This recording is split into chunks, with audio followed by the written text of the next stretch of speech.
Mga kaibigan, ito po ang aking bagong sasakyan, ang Nissan Leaf.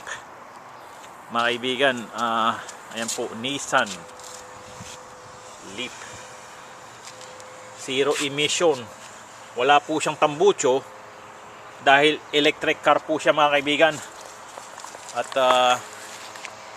hindi po siya gumagamit ng gasolina, kaya hindi po gagastos sa gasolina. Mamaya papakita ko sa inyo paano charge itong sasakyan na to. Para siyang cellphone, mga kaibigan. I-charge mo lang siya, saksak mo lang siya sa elektrisidad, magagamit mo naman siya, mga kaibigan. Nissan Leaf. Ang leaf sa Tagalog ay dahon, mga kaibigan. Kaya pagka ginadrive ko ito, mga kaibigan, parang gusto kong kumain ng pagkain na nasa loob ng dahon, kagaya ng suman, binalot na pagkain. Yan po, mga kaibigan. Kaya halika po, mga kaibigan, samahan nyo ako. Maghahanap tayo ng pagkain na nasa dahon. Okay?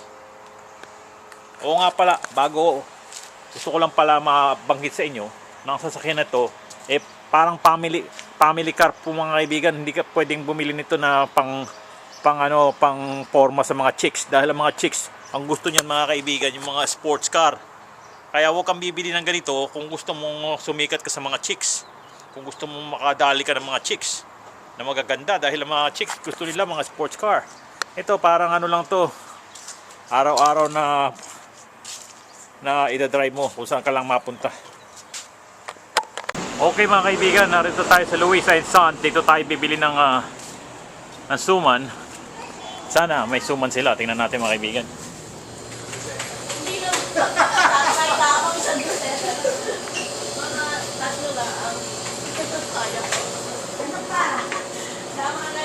Okay, hanap tayo ng suman dito.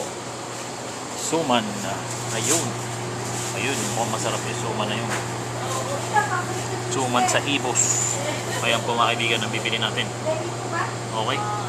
Dami lang tinda rito. May kuchinta, may pichi-pichi, putong puti, suman sa liya, suman kasama, may mga siopaw.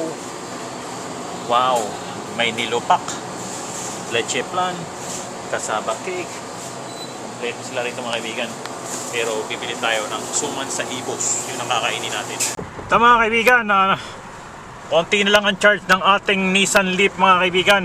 Ang Nissan dahon, mga kaibigan. At nasa aking kandungan naman ang suman sa ibos. Kaya kailangan na natin i-charge tong sasakyan na to.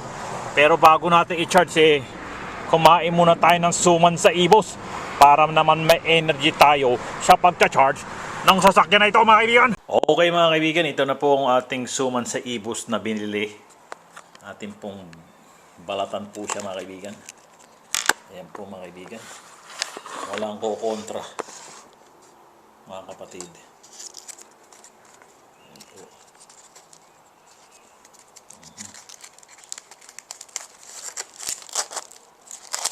Ayan po, mga kaibigan. Ayan po. Makikita nyo naman, ha. Wow. Musok-usok pa ng konti, ha. Nakikita nyo ba yan? Yan, mga kaibigan. Kumuha tayo ng tinidor para medyo social, di ba? Kumamit tayo ng tinidor. Ayan po, mga kaibigan. Ito naman, umuusok-usok pa ng konti, ah. Sausaw natin sa brown sugar.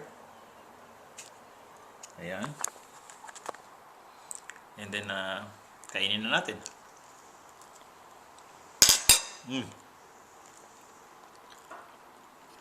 Okay, ready na akong i-charge ang sasakyan natin, mga kaibigan. Okay, mga kaibigan, after 30 minutes natapos na, naka-charge na natin ng ating sasakyan, mga kaibigan. Mas matagal pa nga mag-charge ng cellphone, mga kaibigan, pero itong electric car ko ay na-charge ko for 30 minutes. So ngayon paanda rin na natin, mga kaibigan. Ayan po, mga kaibigan, papasok tayo. Ayan po, mga kaibigan, sasakyan. Kita nyo ito, parang mouse lang tong, anong tawag sa Pilipino, hindi ko maalaman ng Filipino term dito. Just push this, push mo lang tong button na to. Ayan, gumagana na siya, mga kapatid. I had the 213 4 up. Ayan po mga kaibigan. Kagaya ng sabi ko, itong stick para siyang mouse. So ngayon ang gagawin natin, i-reverse natin para maka-atras tayo. Ayan po mga kapatid. Atras tayo. Kita niyo naman, umaandar siya mga kapatid, ha? Electric car mga kaibigan. Matipid siya sa gasolina dahil electric ang ginagamit niya. 30 minutes lang to charge it, to fully charge this car. Ayan po mga kapatid. Ayan. Kita niyo itong stick na to. Parang mouse ng computer. Mas matagal pa nga mag-charge ang cellphone ko eh. Tita mo, this is a mall actually. Habang nagsha-shopping ka, i-charge mo ang sasakyan mo. Di ba mga kapatid? Hanggang dito lang mga kapatid. At sana nag-enjoy kayo sa aking video.